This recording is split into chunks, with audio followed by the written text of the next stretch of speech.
Here's my book, Spring Rain. I am so delighted to have been shortlisted. Thank you so much. I'm going to do a little reading.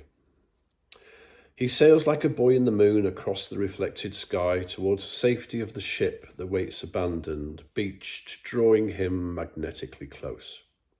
His tiny tender scrapes the path below the shallow, muddy lake, and then along the softer bed of submerged grass that waves against the hull until he gets to deeper water where the seabed falls away and his pearly shell of a boat wobbles and feels like it will tilt, then fill and be overwhelmed and sink down to the slimy deep.